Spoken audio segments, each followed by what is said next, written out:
Hey, you're out in ATL too, right? ATL, yes. That's Georgia what's up. peach, original. Original Georgia peach.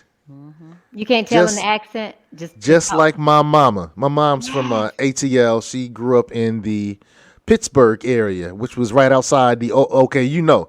Okay, you old school ATL. I'm the old school before the regentrification.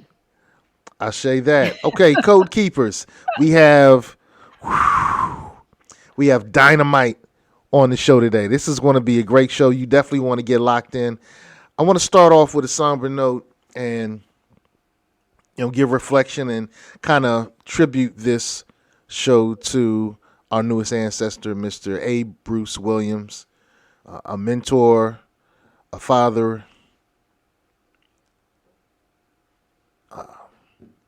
Yeah, I so much to say about him. So, want to thank him for everything that he did with me in my life, and we look forward to his life as an ancestor. What's this have to do with empowerment?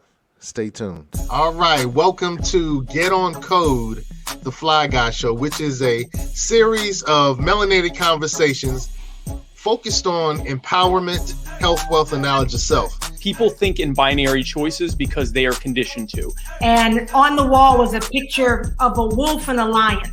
I think the wolf was the Democratic Party, the lion was the Republicans. But the drug trade and all these illegal stuff that people do, that's still economics. It's just that they couldn't do it in the traditional system. We're talking about melanated wealth. So we can build wealth, but we just, for some reason, don't seem to be able to transfer it. You had a great experience. Fine. That means nothing.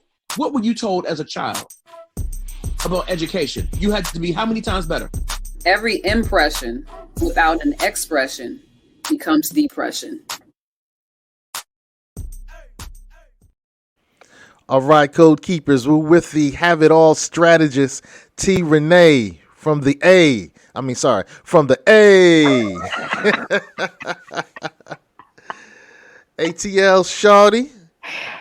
Born Original and Georgia raised, Peach. original Georgia peach. Born and raised in Atlanta. Shout out to all my ATLians. Hello, hello in the house. All right, all right. Well, like I said earlier, Mom Dukes is from the ATL, and I go there every year, sometimes 2 or 3 times. So I had my times at the skating rinks back in the day. Yes, you probably got into a little bit of trouble, but we're not gonna talk about that.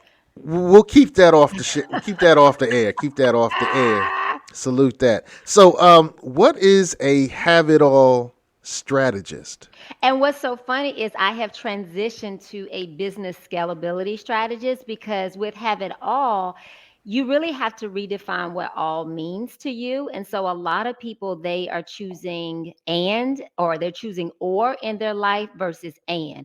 And so I am a proponent that you can have exactly what it is that you want and you don't have to settle. You can have a successful business or a successful career and a successful family. But a lot of people are grinding so hard that they may be getting success or monetary success, but they're losing their health, their family, or they're sacrificing their health, their family, and their relationships. So it's all about making sure that you kind of redefine what success and wealth is. And it's not just money, but it's health, relationships, finances, building generational wealth, and so many other things. Yo, the viewers are tapping in. I can tell this is going to be a good one. I shaded that.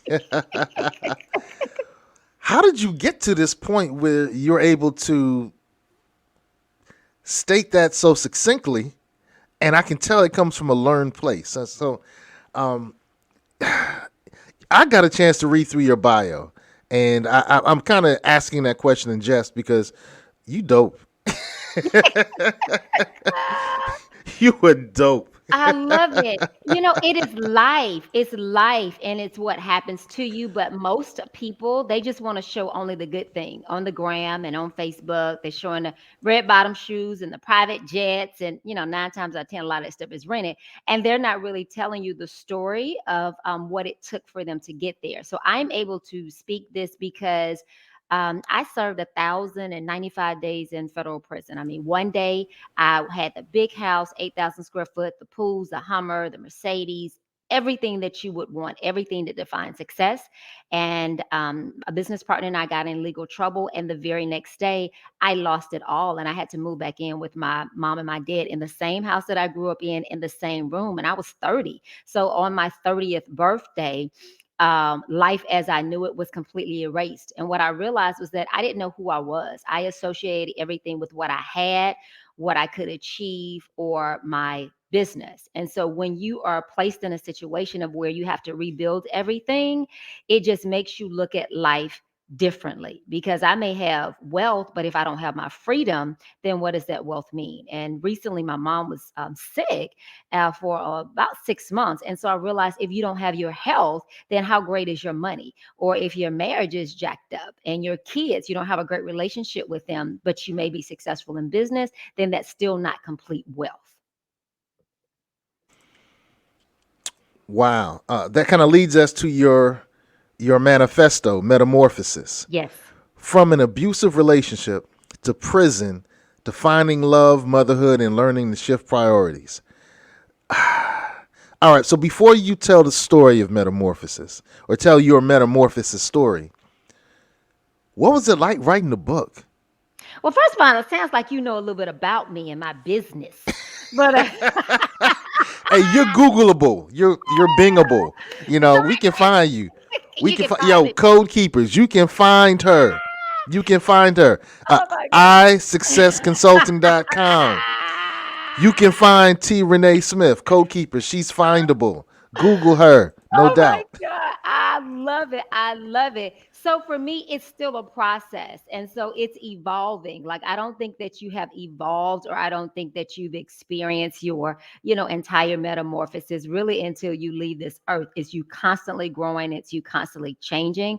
And so for me, writing the book, it was very cathartic, right? I wrote it and I didn't even really market it and promote it, because it was just for me. It was for me to be very introspective and honest with myself about who I was, because I was shameful for a while at the things that I went through in my life. And I remember, I kind of come from a family where, well, what happens in the family stays in the family. So why would you want to tell, that side? Keep it to yourself. And so I remember I heard a while back, and it says your transparency will be somebody else's transformation. So that very story, or those very things that have happened to you that you're embarrassed about, that you have guilt about, that you have shame about, when you're able to do your own inner healing work, and when you're able to free yourself of those things and be able to talk about them, then it lets other people know that they are not by themselves, and it helps other people to start transforming and to healing their lives.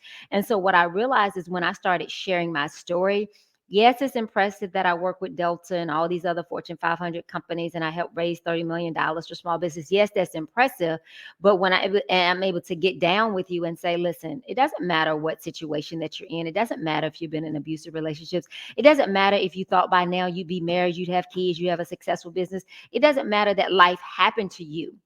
You can take whatever pieces that you have and you can make it a masterpiece. You can turn your message or your mess into your message, or you can turn your test into your testimonial. So I think me just being real and being authentic for people to understand the journey that it took to get here. I mean, it took failed businesses. Even for my kids, I had several miscarriages. So it didn't just happen. I had to be persistent. I had to be resilient. It didn't matter what somebody said. It doesn't matter that I could have been a statistic, but I just continued to persevere to get to where I needed to. And I think with me sharing my journey, it is helping other people to know that, boo, no. Where you are, it's just a chapter in your book. Put a comma behind it or put a period and turn the page.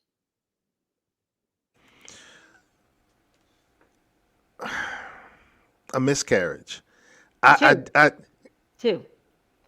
Two miscarriages. Yep.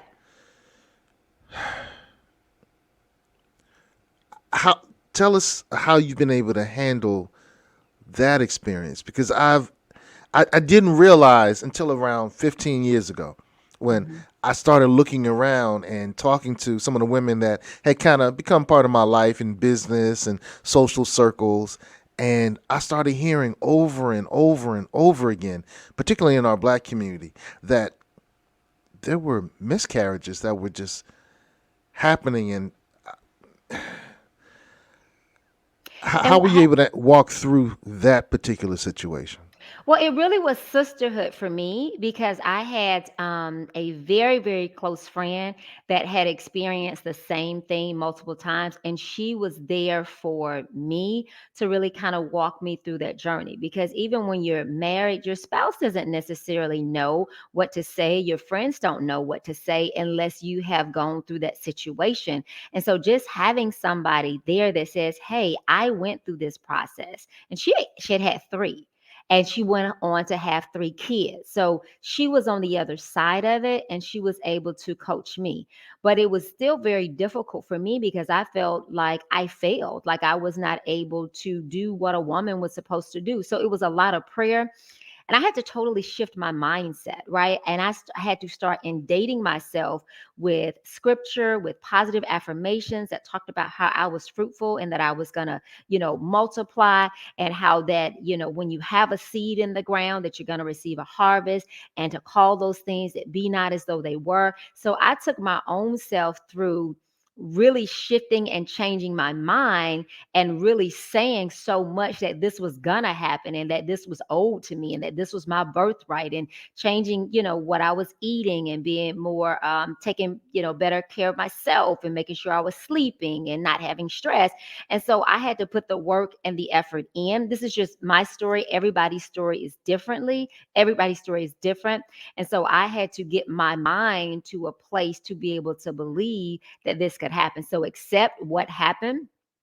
And I had to shift and say, everything happens for me, not to me. So if this happened, it is for me, and I will get the glory at some point. I don't know what it is now, but I will get the glory. And so nearly, 10 years later, because my youngest son now is 9, nearly 10 years later, I am meeting women and talking with women that this has happened to. And because I've experienced it, I am able to relate to them. I never, ever would have been able to relate to them if I would not have gone through this. So all of my pain and my heartache, it is being used for a purpose now. You don't know it when you're in it. It could be years later before you understand what the purpose is. So I had shifted from why me? Like when it first happened, I was like, why me? I am a good woman. I'm a good person. Why me? And I shifted to, what lesson do I need to learn, or what next? And so you just have to change the way that you're thinking about the situations, because if you stay in a why me, then you're going to be a victim. Regardless, even if it's something terrible happened to you that should not have happened to you, you have to be able to say, I have to do my inner healing work. It's not okay what happened, but I have to do my inner healing work, and what's next. So when you change the conversation from why me to how can I heal from this and what's next, you become victorious in the situation, because you can't be a victim and victorious at the same time. You have to choose one path. Wow, you have to choose one path. You have to choose one path. You can't straddle the fence on being victim mode and then take your power back and take control of your life. Is the path easy to see when you're dealing with something that's so heartbreaking? For me, it wasn't. I didn't see it till years later. I didn't see it till years later. So oftentimes when we're in the situation, we don't understand why. And that's where you have to have faith. And that's when you have to trust and say that everything is working for me, not against me, and that all things will work together for my good. So it's like you being able to see it inside yourself, or see it within your spirit and feel it within your spirit before you ever see it physically. Is that one of the stories that you shared in your book? Because, of It course, I haven't read it whole yet. It is. It is. And so, really, for me, I think with me being more open and me being transparent, it just makes people it's just very down to earth, very relatable. So, oftentimes, people, they just show you kind of the successes. And so, I think that in the, social media world, so many people are depressed, or suicide rates are so high because we're not being honest about what it takes. Like being an overnight success, I remember Kevin Hart was talking about, he said it's taken 15 years Like it doesn't just happen overnight, but on social media, you think that it's supposed to happen like this. And then if you don't get the likes that you want or the views that you want, or somebody says negative comments, you internalize it or you taking it personal because you don't understand that that is just part of the process. You're not for everybody. Some people are going to like you. Some people are not going to like you. That's just part of the process. And it's okay.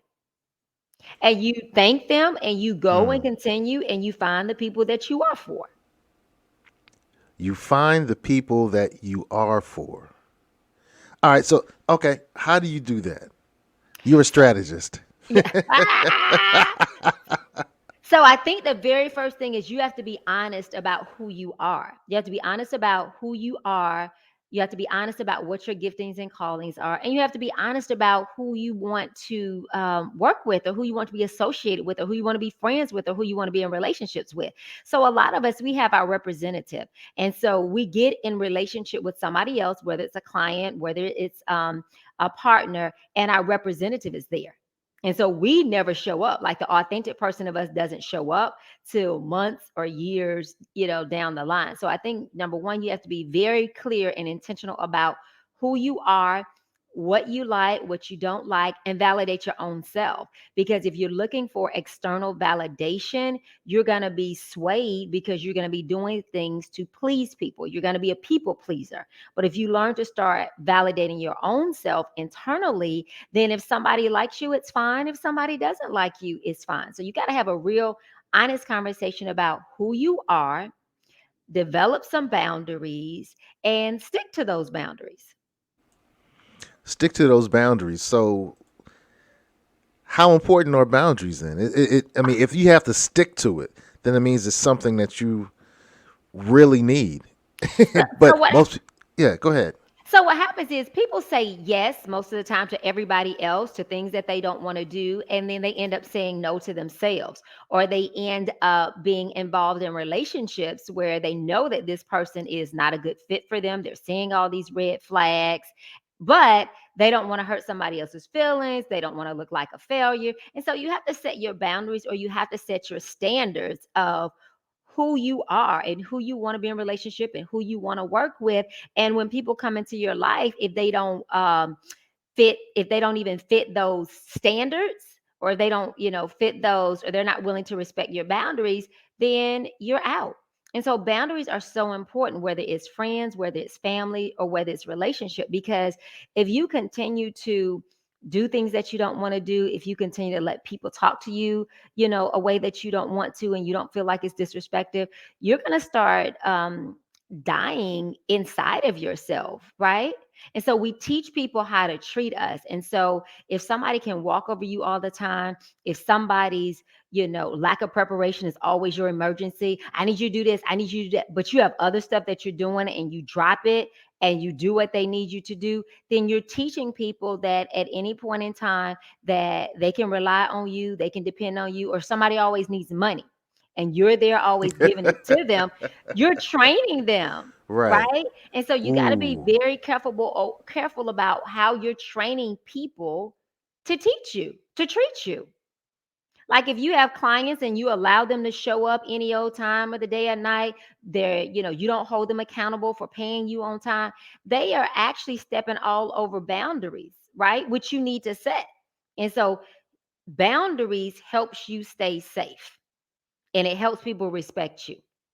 But you have to be honest about who you are and what you want to be able to set a boundary. So you just related boundaries to business and clients. It could be personal. You could have a mother. So I remember I was talking to one of my clients and she had to set a boundary with her mother. Like her mother did not respect her time. And she was a wife, she was a mom, she was a business owner. And her mother would call her and expect her to immediately drop whatever she's doing to do what she needed, whether it was during family time, whether she was in business. And it wasn't emergency. Like if it's an emergency, it's totally different. But she had trained her mom that whenever you call me, I'm going to drop whatever it is I'm doing. And she started developing resentment because she didn't set boundaries. And so what she had to start doing was say, hey, mom, on Mondays, whatever it is that you need for me to take care of, after I get the kids settled and dinner, I'm going to come over and I will take care of whatever you need. We can go grocery shopping. I can help you with laundry, whatever it is. But no, Monday through Sunday, Tuesday through Sunday, I'm not going to be jumping through hoops. I'm not going to be stopping what I'm doing because it is exhausting to me. So these are my boundaries and these are my parameters. Wow.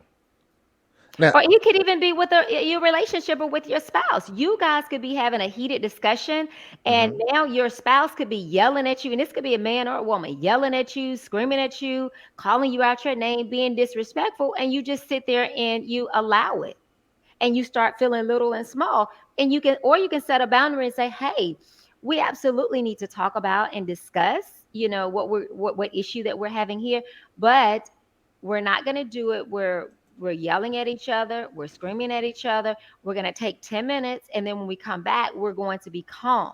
And if we can't be calm, and if we cannot be combative, then we're not going to talk." So that's a boundary.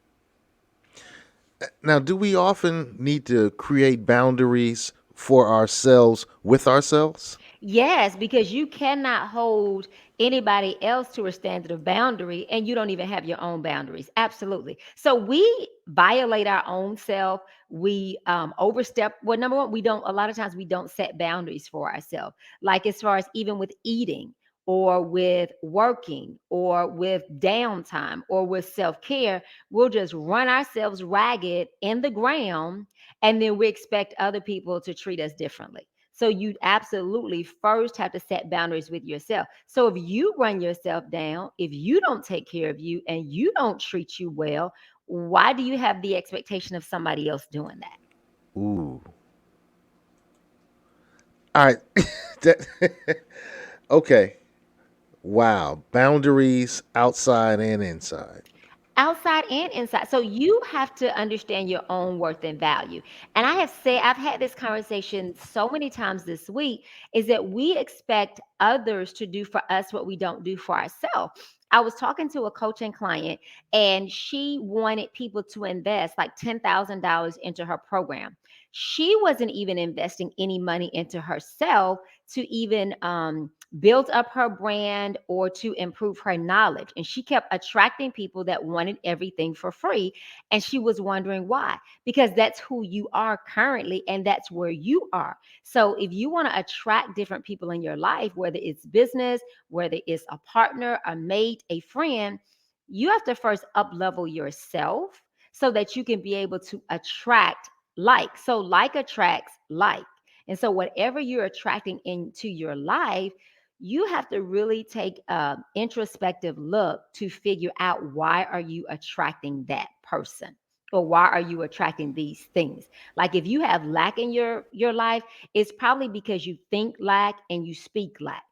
Because if you think abundance and you speak abundance, and abundance is wired into who you are, then you're going to have abundance. So whatever you're attracting in your life, it is who you are and how you truly think about yourself.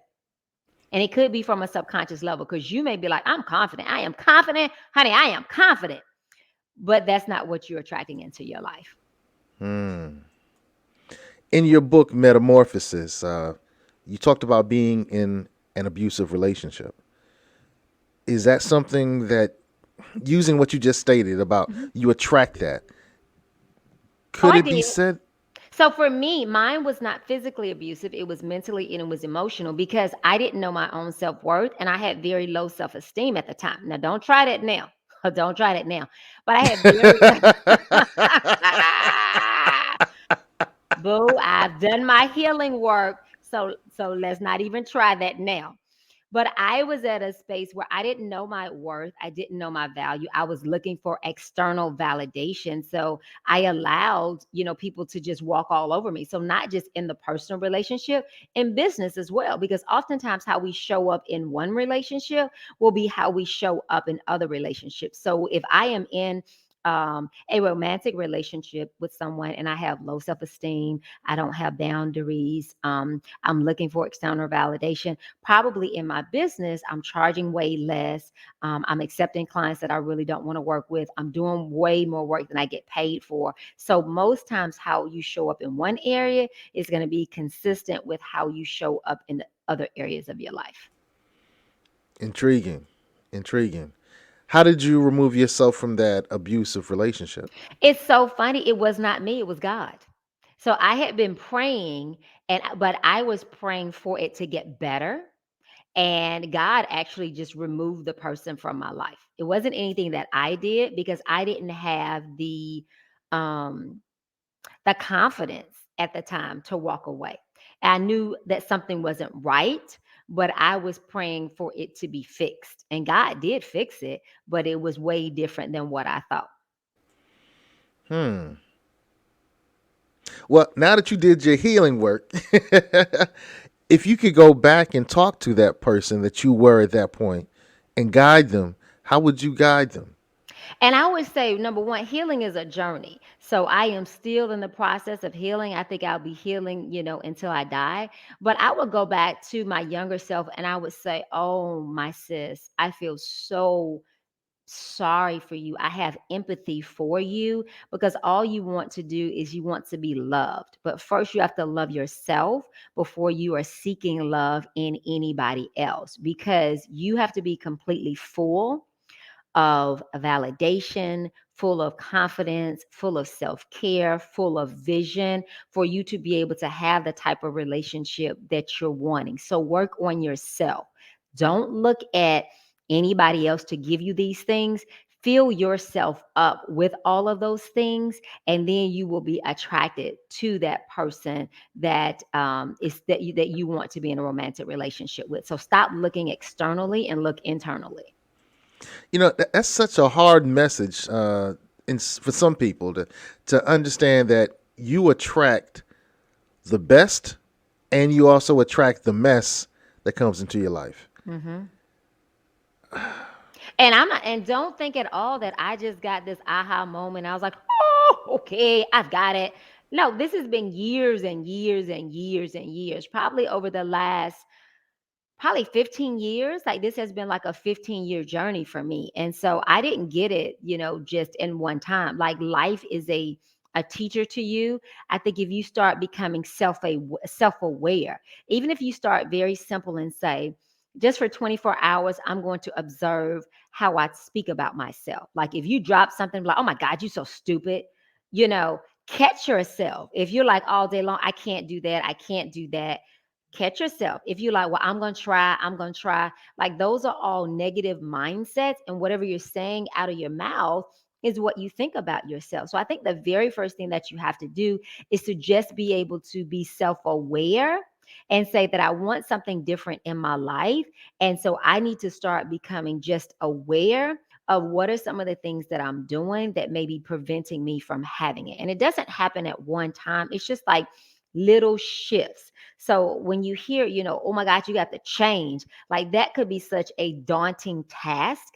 And so my husband even said, he said, let's just focus on some little shifts. And as you make these little shifts, all of them will eventually add up to you getting closer to the person that you want to become or getting closer to achieving the things that you want to achieve. So just self-awareness and little shifts. Wow. See, what's beautiful is you're giving up the game, right? you, you're really giving up the guidance. Code Keepers, this is definitely worth $10,000 a session. I would say that. And I'm giving it to you for free. So what happens is when you start accepting the gift that God has given you and you start walking in your purpose, it's not about charging people for things because when you're in an abundance mindset, things are going to come to you. Like if you're like, well, I'm not giving this away until people pay me, you're in a scarcity mindset and your hands are closed like this. But when you start opening up your hands and you start giving and you start blessing other people, the ones that God has for you to work, with you, they will come. And so I'm going to leave you with one thing is like, The seeds that you sow, you will reap a harvest, but you may not reap the harvest from where you sow. So all the people that I'm giving free advice to and just here, take it, go change your life, those may never be the people. It may or it may not, be people that actually financially invest in my programs, my businesses. But because I am giving what I know just out of my heart, God will send abundance. So we got to get out of a scarcity mindset. And when you're giving and with a pure intention of transforming somebody else's life, you're gonna be blessed. Well, that leads us. Tell us about the businesses. Tell us about the programs. What you got to sell? So, and I'm honestly, sorry. no. What you got to bless us with? And so what I tell people is I don't sell anything. What I do is I offer what can help transform your life and your business. So I am all about transformation, and I call it CEO transformation, where you're transforming the CEO of your life or you're transforming your CEO of a business. And so my gifting or my superpower is to help you to shift your mindset to what's possible and then give you the strategy and the accountability to execute. And so I do this in a wide variety of ways, whether it is my CEO Life membership club. And if you could put this address up there for me too. So iSuccess Consulting is my consulting business. But when I'm working with small businesses, it's under my personal brand, which is the CEO.life. So there's CEO.life, the CEO.life. And that's what all of our programs are. And so I have things that are very much from a high level of, listen, I have this business. I am really just now getting started. I need help and strategy. That's the CEO Life Membership Club. We meet every month. It's a very high touch approach. We had a class today. We have it the second Thursday of every month. And we're pulling back those layers and we're rolling up our sleeves and we're doing the work to identify why is it not working and what do you need to do to work. And then we also do workshops on branding, marketing, sales, and leadership. And then we have high-end coaching programs. So wherever you are, and then even if you're not at the point where you're ready to invest, I give so much free content online. You can just follow me on all my social media platforms at Coach T Renee. That's at Coach T Renee. Or you can purchase the book, which I don't hold anything back. I give you all the secrets. And that's the CEO Life. That's the book. Because it's not that people need it's not that people need more information. They really need to apply the information that they have, and they need to customize it for themselves and for their business. So what may have worked for other people, you can take the lessons and then you customize it for your own business. So whatever level of business you're on, whether it's free or whether it's making a high-end investment to work with me one-on-one, I have you covered. There is no excuse for you not executing on your business. But the first thing that you have to do is not about another strategy. It is to understand what limiting beliefs do you have that are stopping you in your tracks from achieving the success that you want. Because even if you have the strategy, but you don't have the right mindset, it's not going to work. Not going to work. Now, doing the research, I learned you began your first business at 19 on credit, no experience, without a business plan. How did that work out? Hot mess, hot mess, hot mess. And so what's funny is if I would have started the business today the same way that I did back then, it definitely would have flopped because times are just way different. However, during that journey, I learned. So what I talked to you about is not theory. So I went from nothing to building $1 million company to losing it all and then to building it again. So I found the strategies and the frameworks that actually work. So I'm not talking about what I, think or a book that I read, but it's actually the practical application for me as well as for my clients. So it was the best experience for me because I got my grit. I got my grit. I remember we had a record label. We had billboards all over Atlanta. We were at the Grammys. We met Beyonce. We did tours. I had a website development company. And we had my family had a construction real estate company. We had an online designer. So when I tell you I was I was like, listen, I'm gonna figure this business thing out. I am gonna figure out where my, lane is. So I was a serial entrepreneur probably for about 10 years. And then, I started saying, okay, this is my niche. I am a trainer. Like I am a trainer, I am a coach, I transfer knowledge. And so then I started, honing into that skill. So sometimes you may do things that you don't like, you're not good at, it's not the right fit, but it kind of bumps you into the lane. You just need to get started. And then I always say it's much easier to fly a plane that's already in the air than getting it off the ground. So like once you get off the ground, it's kind of easier to find the right direction and navigate. So that's why I tell people, get out your seat, get off the sofa and get moving. Don't wait for it to be perfect. Do your research, come up with a strategy and then launch it and then modify along the way. Get feedback, be open to hearing feedback and then change it and modify. But don't just stay stuck and you're waiting on the perfect time, because there is no perfect time, or the perfect time is now. It's absolutely now. Okay. Okay. I also learned doing the research that you know how to get the bag. Yeah. You've helped raise more than 30 million in capital for small businesses, and you're the secret weapon behind many successful corporate minority business developments. All right, give the goods. What's up? How'd you do it? What do you do? How can you do it for everyone else? And so what happened is my experience within corporate, it let me know what they consider a viable, scalable business. And so I really had an inside track to understand how businesses needed to be structured. And so I worked with businesses on making sure that we're structuring them properly, making sure that they have a pipeline for clients, making sure that they have the right systems, making sure that they have the right technology, all of the right team.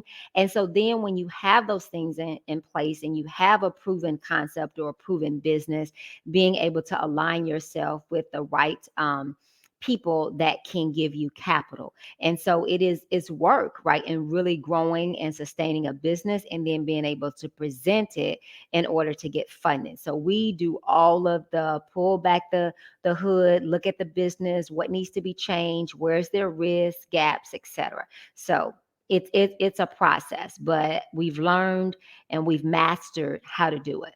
And it's been 25, 30 year, almost 30 years, 28, 27, 26 years, that I've been doing it. So I didn't just, a lot of businesses, they want to wake up on Monday and then, incorporate, and by Friday, they want to be 6 figures, 7 figures, 8 figures. For me, where I am now, it's taken me 26, 27 years to get here. But you're getting the bag.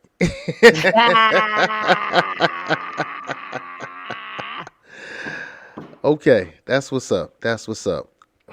All right. Well, look, as much as you do, and as many people as you help, how do you maintain, the work-life harmony, work-life balance? And so you see, I don't use the word balance because I think that balance is a myth. So like if you're juggling, something, your hands are going to get tired and the balls are going to fall. And so I look at harmony and work-life integration and figuring out what are your priorities. And then when you understand what your priorities are, then you understand how you need to execute in life. And so my priorities used to be my kids and my business, and my self-care wasn't on there. My marriage wasn't on there. And so I had to reprioritize and say, number one is my self-care. It's my spiritual relationship, because I have to be full so that I can pour into people in my overflow. And so once I was able to do that, things just shifted. And then my husband comes next because he's my life partner. And when I did that, then our marriage just shifted. And then my kids. So yes, my mate is above my kids. And some of you guys may be like, well, these babies need me. They need me. Yeah, and those children, they're going to grow up and they're going to leave, and it's going to be you and your mate. And also you have to make sure that you and your mate are on the same page in how you're raising your kids. And then it's business. So there are 3 other things before I even get to business. It's my health, my self-care, my relationship with my husband, my relationship with my kids, and then business. And so before we get to the business and securing the bag, I have to make sure that those other three areas are straight. So even like today, before I got on live, when I finished work, was getting the kids, make sure everybody had dinner, homeworks were done, everybody's good, husband's good, mwah, love you. Now I can come back and do the work. But for so many years, because I had my priorities out of order, I had discord in my marriage. I didn't have the thriving relationship that I have with my kids. And so you have to prioritize what's most important. And there are going to be some things that you have to say no to in order to say yes to your family, your husband, your self care, your relationship, your spouse. Okay. Okay. It seems to me like you have the secret. Yeah. And I'm telling it to you. So it's not a secret, guys. I'm telling you.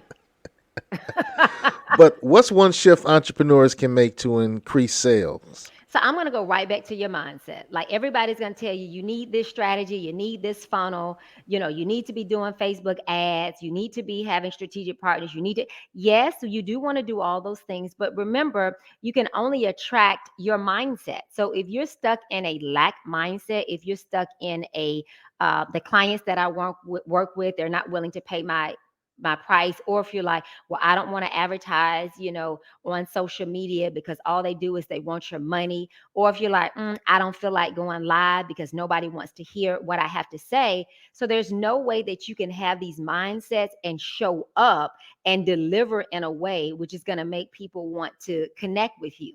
So the very first thing that you have to do is to look at those limiting beliefs that you have, because it affects your energy, it affects your the things that you say, it affects your confidence. So number one, look at your limiting beliefs and your limiting mindsets. Get those in check. Number two, surround yourself with abundant thinking. Number three, understand who your ideal client is, where they show up, and what they want to hear from you. Are they on LinkedIn? Do they like listening to lives like this? Do they want you to give them a free ebook? Do they want you to give them a cheat sheet, a template?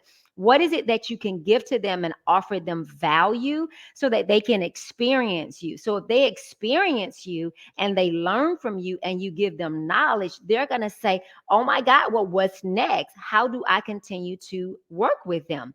So oftentimes we're very stingy and we don't want to give information and we want people to pay, us for it first. But give the value, show your knowledge, show how you solve problems, show how when they work with you, they're going to be able to achieve results. And when you do that, they're going to want to continue working with you. And that's where there's a corporate client, where there's selling soap, to somebody, or candles. Doesn't matter what kind of business you're in. You offer value, you solve problems, people are going to want to pay you. It's a value exchange. So when you give value, they're going to exchange money. So you just kind of talked about the connection with mindset and high performance. That's it. In order for you to perform at a high level, in order for you to have sales at a high level, in order for you to have a relationship that is romantic, is, you guys pour into each other, whatever it is that you want, it all goes back to your mindset and what vision do you have? Like you have to see a vision for yourself with sales, or the type of income that you want to have, or the type of marriage that you want to have. You have to be clear on that vision, not necessarily how it's going to happen. That'll come next, but be very clear on what you want, who you want to work with, what type of money do you want to, do you want to make? How do you want to feel? How do you want to show up in your business? Get that vision first. And then once you have that vision, then now we can start looking at the strategy to get you there. You've talked about your husband a couple of times. Yes. That's my boo thing. That's my boo thing. Got you. So I feel like I'm in an interrogation. You're like, what about this? What about that? I'm learning and earning. I'm just like, whew, she got the goods. Well, I'm glad I dropped my green juice this morning, and I'm like, let's go. Go. Well, talk about that happy marriage. So it wasn't wasn't all happy. I mean, very transparent. Like the pandemic hit and we were affected. A year ago, we were actually in divorce proceedings. I was like, oh, boo, I'm out of here. I'm done. I'm very much an alpha female. I don't know if you can tell. And so, one of the biggest things that I had to learn was yes, you can be an alpha female in your business. You can run things, you can handle things, you can be assertive, you can make decisions, you can get things done. But when you come home, you cannot bring that same alpha energy home because you're married to an alpha man. And so these two alphas, are competing. And so I had to learn how to tap into my feminine energy, how to lead that boss at the office. And then when I came home, look at being more of a partner, looking at collaborating, look at complimenting. I remember TD Jake said, women, stop competing against your husbands and start complimenting them. And so it was a lesson for me really in the last year of learning how to collaborate and how to compliment. And it's funny because I promise you, like in the last year, I was like, okay, God, now I understand why I went through this, because it's so many alpha females that I'm getting as clients that are like, I'm out of this marriage. My husband does not support my business. I cannot grow into the, business person that I need to be with them. And so what I understood for me, and my husband broke it down for me, sweetie, it's not that I don't support your business. I don't support the way in which you do your business. When you come home, you're exhausted, you're tired. We get the leftovers. You're physically present, but you're not emotionally present. The business has a life of its own, and I feel like you're cheating on me with the business. You think about it when you wake up, you think about it when you go to bed, you're always talking about it. And so I had to learn how to be able to say, yes, I'm CEO mode over here, get it done, but I'm over here and I'm nurturing. So I had to take an honest look at myself and say, yeah, you really probably are not showing up like the wife that he needs. So either you can take an easy route, and go to divorce, or you can really take the time to work on yourself and stop pointing the finger at him and saying, if you would just change, if you would line up, we would be okay. And started pointing the finger at myself and saying, well, what am I contributing? What kind of wife do I want to be? Right? What do I want to sow into my marriage? What do I want to pour into my marriage? And God was very honest with me. He said, sweetie, boo boo, you're expecting a harvest in your marriage that you've not sown the seeds for. Like you have sown seeds in your business, you have sown seeds in your kids, but you've not sown seeds like that in your marriage. So stop expecting a harvest. So either you roll up your sleeves and you do the work, or you going to keep expecting something that's never going to come. Oh, that's deep. So, but I'm sure a lot of because we're in this woke woman time, and it's a great thing. I'm enjoying it. But I'm sure there was a lot of pushback from your peers and those who were judging you and watching you and following you. And what I did was I placed myself in solitary confinement and I said, T. Renee, what is it that you want? What kind of marriage do you want? And so I don't need anybody else's opinion. I don't need anybody else's help or advice to tell me what they think I should do or how I should do it. Let me tune into myself. Let me tune into God, and let me figure out what I want to show up or who I want to be as a wife. And then those are the things that I'm going to follow. And again, I am for some people. I am not for some people. And so you do not have to send me any text messages. You do not have to get in my DMs. You know what I'm saying? This is just what I chose. For me, I want to have a successful career or successful business and a successful marriage. And so I looked at myself and I said, what are the changes that I need to make? That may not be for everybody. You may have other CEO boss women over here that are like, boo, I'm going to be a boss at the office and I'm going to be a boss at home. That may work for you. That may work for your husband. For me, that did not work. And what I am understanding with me having so many women that are coming to me that are alpha females that are married to alpha men, that they're still doing the same butting of the heads like we were. And when they have learned to tap into their feminine energy, that doesn't at all mean that you're weak, or that doesn't mean that you let somebody walk over you. No, because we have boundaries and we have standards. But what I'm learning is that, like, all the stuff I've been fighting for in the marriage, all the stuff that I have been asking my husband to do, like when I stepped in my feminine energy, he's doing it. I'm like, didn't I ask you to do that 10 weeks ago? 10 years ago? like sending flowers, planning romantic dinner, like all the stuff that I had been asking to do. But because I'm in my feminine energy, because I am respecting him, because I'm showing up for him. And one of the biggest things that I learned is if my husband doesn't ask for my advice, he doesn't want it. Like, so it's no need of me being like, well, honey, you should do this and you need to tweak that. And what about this? And now he's starting to ask for my advice all the time. I'm like, no, boo, you got it. You got it. You got it. So all of the things that I was wanting when I stopped, butting heads, like it's showing up in his habit. I'm like, I should have did this 10 years ago, 15 years ago. This is less work. Like it's less, so it was a lot of work for me to get into this place, but I have to Wow. do way less work now because it's not this competition. Like I'm creating a safe space. Like you go out hard and you slay and you work all day and you have to fight against systematic racism or you have to do all this other kind of stuff. Like you shouldn't have to come home and fight with me. So I am learning that making a safe space, an acceptable space, a just be you kind of space makes all the difference in the world. Wow. And when you first said, I tapped into my feminine energy, I was like, ooh, I hear the hate coming. I hear it. And then you said, I learned to be a partner. I was learning to cooperate and work together. And I was like, oh, that's a different concept. No, That's it's a not. different It's not concept. you're this docile person and you don't say anything because I know I still speak my voice. I still say whatever it is, that I need to say, but it's in such a more gentle, kind of way. And so it is like we're partners, right? And what I realized, I started thinking about it and I said, let me look at what do I love about my relationship with my best friend. My best friend, she can say anything to me. It is no judgment. She is not trying to boss me around and tell me what to do. She may give her opinion, but it is up to me, and what I'm going to do. And so I took some of the same concepts that I love about my sisterhood with my best friend, and I started applying it in my marriage.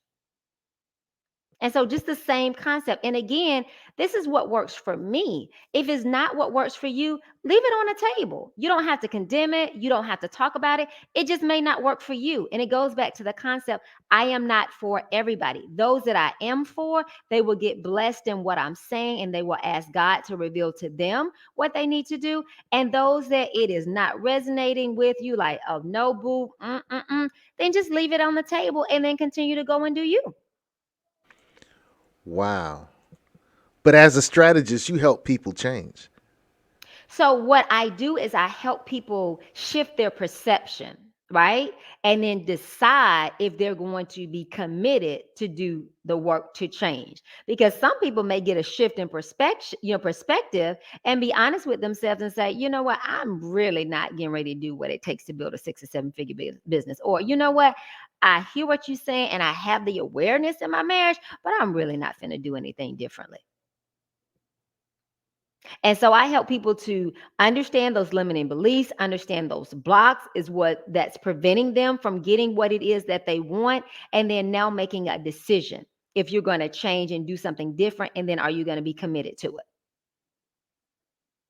And so I think a lot of people out there, they're just trying to sell you information or they're just trying to have you to buy a program or whatever. But I no, sweetie, don't buy my program. Don't do any of that kind of stuff. Let's decide, number one, if you're willing to do the work, because it's no fluff. Like you're going to get actual work that's going to need to be done. So now if you want to get 6, 7 figure business, I got you. But before you even sign up, click to enroll, let's make sure that you're going to be honest with yourself and that you're willing to commit to doing the work and stick to Yeah, you the bomb. You the bomb. Um, you know, the Get On Code show is really focused on empowerment. So one of the questions I always ask is, how does this empower us? How does this mind shift empower not just me, us, the collective? So how can we have a mindset shift that will empower the collective? So number one, I think that you have to be exposed to different things, because when you're exposed, it exposure, it opens your minds up to what is possible. So I think the very first thing is you have to dream, you have to have a vision, and you have to be able to say what is it that you really want. And then once you're seeing what it is that you really want, then you have to believe that it is possible for you. And so you really get out a sheet of paper, and this is your homework assignment. Get out a sheet of paper and draw 3 lines down the middle. And in the first column, I want you to write, where are you now? So you've got this vision, of what it is that you want. So you got this vision of what it is that you want. So write down. So let me change it. Write down, what is the vision of what you want? Who do you want to become? What do you want to achieve? Okay. And then on the last line, write, where are you now? And then in between is that gap. So, what is it that you need to do to go from where you are now to where you want to be? And then once you understand what's in that gap, that's where that mindset shift comes. And so now you have to start getting the information to be able to say, I am no longer going to continue with these thoughts that don't serve me. They could be generational, thoughts that were passed down, but now you have to start doing the work of replacing them with new thoughts. So if you grew up thinking that money doesn't grow on trees and you've got to work hard for money, and that, rich people are evil, or just whatever you grew up with, now you have to start replacing those and inundating yourself with millionaire mindsets and how to, become financially free. And so that's where that work comes in, to just shift your mindset. So it's going to take work to replace limiting beliefs that no longer serve you with beliefs that do serve you and help you to get closer to reaching your goals. Wow. Okay. You have the strategy. You have the strategy. What's something that's in the world that really gets under your skin? What's something that needs to change in the world that you're really passionate about? So I think for me, it's people not taking responsibility for their own life. Now, I could say, racism, Black Lives Matter, I could say all of that stuff, but I think just from a micro level, it is really people not taking responsibility for their own lives, and they're giving away their power. Because when you're blaming other people, you have immediately taken away your power. Okay. I got to let that sit in. I need to allow that to marinate for a moment. That's The only way that you intriguing. can change anything is for you to be aware of it and for you to accept it. So if you're blaming other people that the reason why I'm not successful is because of racism, or the reason why I'm not successful is because my husband left me, or the reason why I'm not successful is because my wife cheated on me. So all of those things may be true, but you absolutely give away all of your power when you say those things. Empowering place is, yes, absolutely, there is systematic racism, but in spite of all of that, I am still going to find a way to be successful. Or yes, my husband may have, cheated on me or whatever, but in spite of that, I am going to turn inwardly, and I'm going to figure out those things that I need to do to build up my own self, to validate my own self, to develop boundaries so that I can create the relationship that I need to. So it's going from a space of being disempowered to being empowered. Wow. It comes down to empowerment. It comes down to empowerment. When you take your when you take ownership of your life, that I'm exactly where I am, because of me, then that's when you take the power back. But if you're blaming somebody else, then you absolutely don't have the power. Hmm. Hey, what's the message that you've been dying to get out and you just haven't had an opportunity to release yet? It's exactly what I've been saying, and I continue to say it. Shift your mindset to shift your life. People are looking for this whole big bullet, this whole thing. It is that simple. When you shift the way you see things, then your life is going to shift. That is the big ta-da. That's the big secret. Your mindset is preventing you from having all of the things that you want in your life. How you see yourself, the standards that you have for yourself. If you don't have what you want in your life, you probably have low standards. You have low expectations. Raise your standards, raise your expectations. Shift your mindset, shift your life. All right, Code Keepers, we've been learning and earning with the beautiful ATL Queen, the Georgia Peach, raising the Hey, hey, with hey. with a happy husband. A lot of alpha women can't say that. Wow. And I just realized that I didn't want to have a successful business and a failed marriage. And I didn't want to be I didn't want to be a single mother. When I was married to a great person, great man, I just needed to make some shifts. So somebody mistakenly heard that you were settling. Well, that's a limiting belief then that they need to work on, because never at one time did I say that I settled. What I said was I made the shifts that I needed to make in order to create the marriage that I wanted and what I wanted it to look like. So we don't settle. That's not what we do over here. We don't do that. We ain't We about don't that do that. life. We ain't about that life. We ain't about that life. No, we're about the CEO life. Yes, we're not about that selling life. We don't do that. That's not what we do. We don't do that. So when people visit the CEO.life, what will they experience? So number one, I offer so many free resources, and the one that I would like to offer to you guys tonight is my 5-day free CEO Confidence Challenge, and it's so much about the things that we talked about here tonight and shifting your mindset, and it's that first step in giving you that self-awareness and helping you to create that vision and boundaries and look at the kind of relationship that you want. So please go; it is completely free, and download it and take it. And even after those 5 days, it's going to give you that spark that you need to shift your life, to shift your mindset, to shift your life.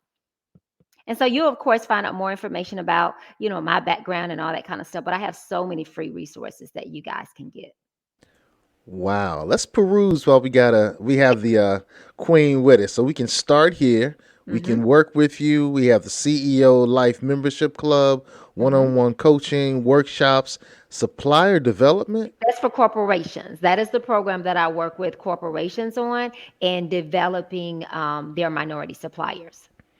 All right. And you have a newsletter, Tea with Yes. T Renee. So every week I will give you tips, whether it's about your business, shifting your mindset, and it's 3 steps for you to immediately apply in your life to get results. Wow. One of the things that I really enjoyed, I think this was my deep dive. I went to your Uh-oh. about page. Uh-oh, I'm listening. Your about page is about it. So, first of all, I love it is your birthright to walk in peace, Your purpose, birthright. and prosperity. Your birthright. And then I checked out the videos. And then the wife and mom, and I was like, okay, but God, okay, But God. okay. And then we got it looked like an album cover here. That is funny to me. That is funny to me. Now I love this picture. Thank you. Yeah, I love this picture. And then I saw an inner flow expert. And it goes to, again, your mindset. You have to be able to operate in your inner flow, your authenticity, your purpose. So it goes That's back what's to up. mindset. Everything goes back to mindset. I keep trying to tell you. All right, Miss Jelly says gratitude. So Well, thank you. Thank you for hanging with us. yeah, she's been here. She's a trooper. And so was that? Yeah, that was. Whew, well, see, your website was 2 hours. Ah, what you Just say? the You got a about me lot going page. on. You got a lot going on. But it was worth every moment. I'm so glad that we got a chance to chat. I'm so glad we got a chance to learn from you. I know the Code Keepers are definitely going to be on a different plane because of this moment. Well, I'm Any so last glad. words? Any last Yes. words? Shift your mindset, shift your life, right? You are completely responsible for the trajectory of your life and also of your lineage. And so it is your time. It is your time. It doesn't matter if things have not been working for you. They can shift in an instant. They can shift immediately. So create this big vision of what you want for your life and then absolutely go after it. And trust in yourself and believe that God has got you. And even if you take the wrong turn, God can just get you right on back on that path. All things work together and everything happens for you and not to you. That's deep. All right, code keepers. This one is for the books. In other words, pick up her books. I did say books I plural. The love it. CEO Life and Metamorphosis. Yes. Are there any others? Those are the top. Those are the top two. Those are the those are the top two. Those are the top two. Ah, Hey, we had a great alpha female hanging out with this great omega man. So, Delta. oh, what's Woo! up, sis? Okay, okay, yeah, okay. I knew I liked you. I knew I liked you. That All right. right, that's That's- what's up. Yeah. Hey, is your husband Panhellenic as well? GDI. Okay. No. Gosh darn individual is what we used to call him at Hampton University. I love it. That is what he is. Hey, Code Keepers, check her out on, let me pull that up again, the CEO.life, the CEO.life, and you'll definitely be blessed. You'll definitely be blessed. I'm telling you, look at that smile. This was a great conversation. Sis, we'll be in contact. Thank you so much, guys. Everybody, success is your birthright. So is peace and prosperity. Go get it. Ashe. Okay. Bye, guys.